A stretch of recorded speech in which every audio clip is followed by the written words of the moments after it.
ప్రపంచంలోనే అద్భుతమైన ప్రదేశాల్లో ఒకటి హిమాలయ పర్వతాలు. కానీ ఇప్పుడు ఈ మంచు కొండల కింద ఓ టైం బాంబ్ ఉందని తెలుసా? అది కూడా పేలడానికి సిద్ధంగా ఉందని తెలుసా? ఎస్, పైకి ప్రశాంతంగా చల్లగా ఉండే ఈ హిమాలయ పర్వతాల కింద ఓ తీవ్రమైన యుద్ధం జరుగుతోంది.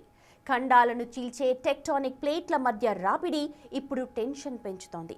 అదే ఇప్పుడు గ్రేట్ హిమాలయన్ ఎర్త్ క్వేక్ కు దారి తీయబోతోంది అన్న విషయం కలవరపెడుతోంది. ఇంతకీ ఏంటి గ్రేట్ హిమాలయన్ ఎర్త్ క్వేక్? ఇది నిజంగా మనం టెన్షన్ పడాల్సినంత విషయమా?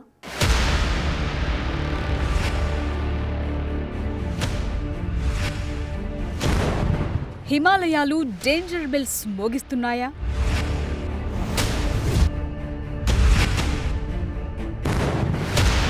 అతి త్వరలోనే ముప్పు ముంచుకు రాబోతుందా?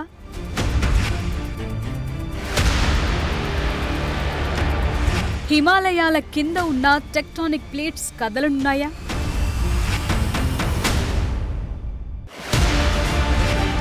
ఇప్పటికే ఒత్తిడి అంతకంతకు పెరుగుతుందా?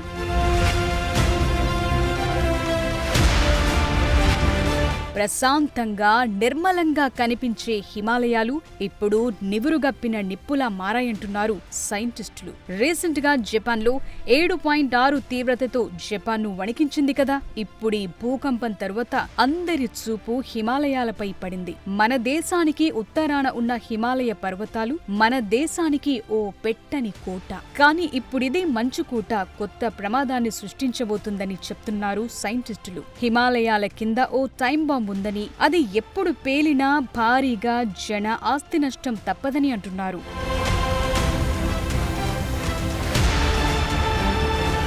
హిమాలయాల కిందే Indian tectonic plate, Eurasian tectonic plate ఉంటుంది. ఇక్కడ ఈ రెండు ప్లేట్స్ నిరంతరం ఢీకొడుతూ ఉంటాయి. నిజానికి ఈ ప్లేట్లు వేల సంవత్సరాలుగా ఒకదానికొకటి ఢీకొట్టుకుంటూ తీవ్రమైన ఒత్తిడి నెలకొంది. ఇది ఎప్పుడో ఒకప్పుడు బయటకు రాక తప్పదని చెప్తున్నారు సైంటిస్టులు. ఆ ఒత్తిడి భూకంపం రూపంలోనే ఉంటుందని, అదే జరిగితే రిక్టర్ స్కేల్ పై 8 లేదా అంతకంటే ఎక్కువ పరిమాణంతో భూమి కంపిస్తుందని చెప్తున్నారు. అది జరిగితే దీని ఎఫెక్ట్ మొత్తం ఉత్తర భారతదేశంతో సహా నేపాల్లో కూడా భారీగా ప్రాణ ఆస్తి నష్టాలు తప్పవని చెప్తున్నారు.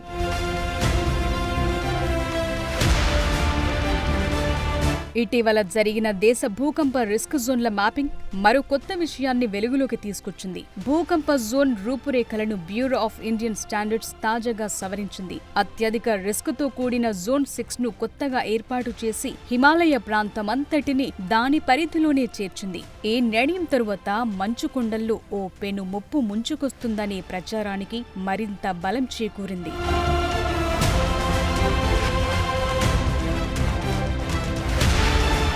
ఇప్పుడు ప్రపంచవ్యాప్తంగా జరుగుతున్న పరిణామాలన్నీ కూడా కాస్త టెన్షన్ పెడుతున్నాయనే చెప్పాలి. ఇటీవల ఇథియోపియన్ అపార రీజియన్లో హేలీ గుబ్బి అగ్నిపర్వతం బద్దలైంది. 500 మీటర్ల ఎత్తులో ఉన్న హేలీ గుబ్బి అగ్నిపర్వతం 12,000 సంవత్సరాల తరువాత పేలింది. ఎక్కడో ఆఫ్రికా దేశమైన ఇథియోపియా నుంచి అగ్నిపర్వతం తాలూకు బూడిద మేఘం భారత్ మీదుగా ప్రయాణం చేస్తూ చైనా వరకు వెళ్ళింది.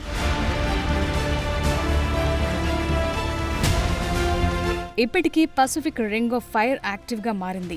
మన భూమిపై ఎక్కువగా భూకంపాలు సంభవించే ప్రాంతం రింగ్ ఆఫ్ ఫైర్. పసిఫిక్ మహాసముద్రం చుట్టూ ఉండే ఈ విశాలమైన రింగ్ ఆఫ్ ఫైర్ ప్రాంతం Chile, Peru, Mexico, America, Canada, Russia, Japan, Taiwan, Indonesia, Polynesia ప్రాంతాల్లో విస్తరించి ఉంది. అయితే దీనికి ఎక్కువగా ఎఫెక్ట్ అయ్యేది మాత్రం జపాన్ అనే చెప్పాలి. గతంలో భారీ సునామీలకు ఈ ప్రాంతం కేరఫ్ గా ఉండేది. జపాన్లో 2 రోజుల వ్యవధిలో 7.6, 6.7 తీవ్రతతో భూకంపాలొచ్చాయి. నిజం చెప్పాలంటే జపాన్ ప్రజలకు భూకంపం అనేది ఓ నిత్య గండం. ఎప్పుడు ప్రకంపనలొస్తాయో తెలియదు. ప్రశాంతంగా ఉన్న సముద్రం ఎప్పుడు మహోగ్రంగా మారుతుందో తెలియదు. అందుకే ఎక్కువ ప్రాణనష్టం జరగకుండా ఇళ్ల నిర్మాణాలు చేసుకుంటున్నారు. జపాన్ జనం ప్రకంపనలకు అలవాటు పడిపోయారు.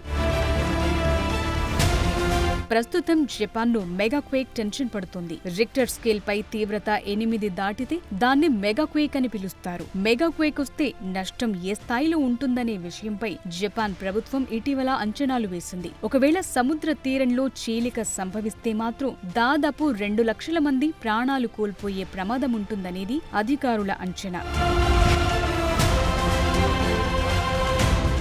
సరిగ్గా ఇలాంటి అంచనాలే ఇప్పుడు హిమాలయాల విషయంలో కూడా వెలువడుతున్నాయి. లేటెస్ట్ గా bureau of Indian standards release చేసిన మ్యాప్ లో హిమాలయన్ ఫ్రంటల్ థ్రస్ట్ వెంట దక్షిణ దిశగా విస్తరించే భూకంప అవకాశాలను పరిగణలోకి తీసుకున్నారు. దీనివల్ల డెహ్రాడూన్ లాంటి ప్రాంతాలతో పాటు హిమాచల్ ప్రదేశ్, ఉత్తరాఖండ్ రాష్ట్రాలకు భూకంప ప్రమాదం పెరిగింది. మొదటిసారిగా మొత్తం హిమాలయ శ్రేణి అంటే జమ్మూ కాశ్మీర్ నుంచి అరుణాచల్ ప్రదేశ్ వరకు అత్యధిక ప్రమాద జోన్లో చేరింది. నిజానికి టెక్టోనిక్ ప్లేట్ల మధ్య సంఘర్షణల వల్ల భవిష్యత్తులో మధ్య హిమాలయ ప్రాంతంలో భారీ భూకంపం సంభవించే అవకాశముందనేది చాలా రోజులుగా వినిపిస్తోన్న మాట. భూగర్భ డేటా, భారతీయ భూ వైజ్ఞానిక పరిశోధన సంస్థ గూగుల్ ఎర్త్తో పాటు ఇస్రో కార్టోసాట్-1 శాటిలైట్ తీసిన చిత్రాల ఆధారంగా ఈ ప్రాంతంలో 8.5 తీవ్రతతో భూకంపం వస్తుందని అంచనా వేశారు. బెంగుళూరులోని జవహర్లాల్ నెహ్రూ శాస్త్రీయ పరిశోధన సంస్థ గతంలోనే ఈ పరిశోధన వివరాలను ప్రచురించింది. ఉత్తరాఖండ్ నుంచి పశ్చిమ నేపాల్ మధ్య భవిష్యత్తులో ఎప్పుడైనా ఈ విపత్తు సంభవించే అవకాశముందని తేల్చారు.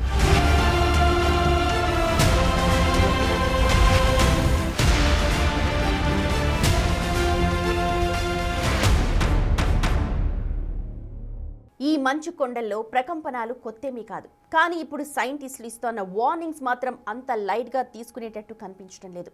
నిజంగానే సైంటిస్టులు హెచ్చరిస్తున్నట్టు జరిగితే జరగబోయే పరిణామాలేంటి? మనం ఆ ముప్పును ఎదుర్కొనేందుకు సిద్ధంగా ఉన్నామా? ఈ టైం బాంబ్ పేలేందుకు ఎగ్జాక్ట్గా ఎంత సమయం పట్టే అవకాశం ఉంది? Let's watch.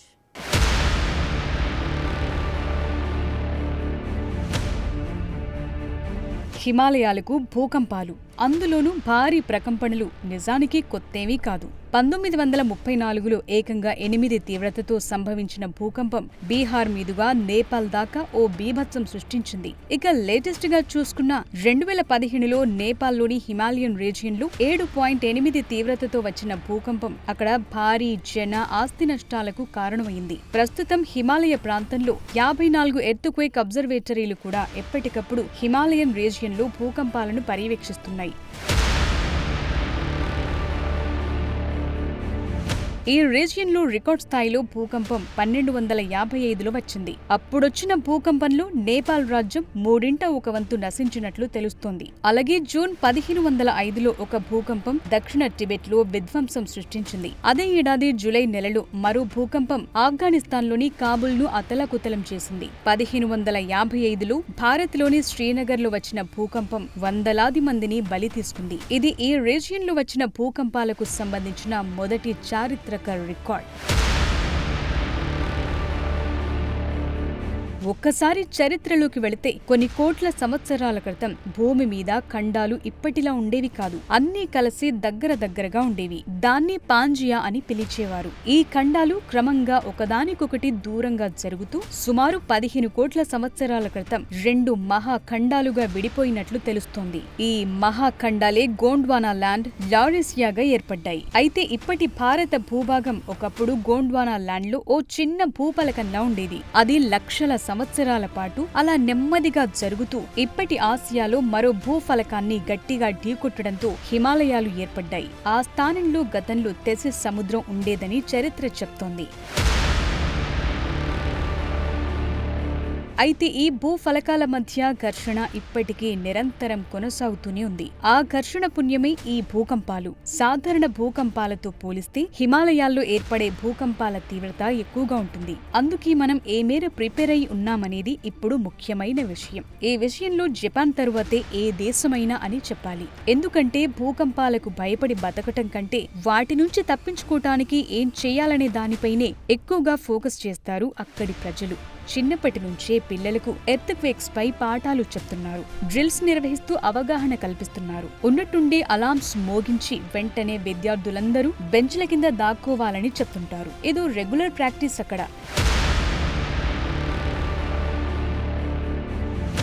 జపాన్లో ఇళ్ల నిర్మాణాలు కూడా కాస్త డిఫరెంట్ అనే చెప్పాలి. బిల్డింగ్స్ లో సెస్మిక్ ఐసోలేషన్ బేరింగ్స్ ను వాడతారు. భవనాలు కూలిపోకుండా ఇవి అడ్డుకుంటాయి. భూకంపాన్ని ముందుగా పసిగట్టేలా భవనాల్లో అలర్ట్ చేసే సిస్టమ్ ఉంటుంది. భూమి కంపించినప్పుడు ఆటోమేటిక్ గా గ్యాస్, ఎలక్ట్రిసిటీ సప్లై నిలిచిపోతుంది. అన్ని బిల్డింగ్స్ ని 10 ఏళ్లకోసారి చెక్ చేస్తుంటారు. అటు తీరంలో భూకంపం వచ్చి సునామీలు వచ్చినా జాగ్రత్తలు తీసుకుంటున్నారు. జపాన్ అణు విద్యుత్ కేంద్రాల దగ్గర ప్రత్యేక రక్షణ చర్యలుంటాయి. మరి మన దగ్గరి పరిస్థితి ఏంటి అంటే సమాధానం లేదు. మన దగ్గర ఈ స్థాయి ప్రికాషన్స్ లేవనే చెప్పాలి. అయితే హిమాలయాల్లో భూకంపం వచ్చేస్తుందని ఆందోళన అక్కర్లేదంటున్నారు మరికొందరు నిపుణులు. టెక్టానిక్ ప్లేట్స్ మధ్య ఒత్తిడి నిజమే, కానీ ఆ ఒత్తిడి ఎప్పటికప్పుడు రిలీజ్ అవుతుందని చెప్తున్నారు. 2.5 నుంచి 3.5 తీవ్రతతో కూడిన కంపనాలు ఎప్పటికప్పుడు వస్తున్నాయని, సో ఎక్కువ టెన్షన్ పడాల్సిన అవసరం లేదు అనేది మరికొందరు నిపుణుల మాట. ఎవరెన్ని చెప్పినా అతి సమీప కాలంలోనే హిమాలయాల్లో భారీ భూకంపం రావటం మాత్రం తప్పదనేది ఎక్కువగా వినిపిస్తోన్న మాట.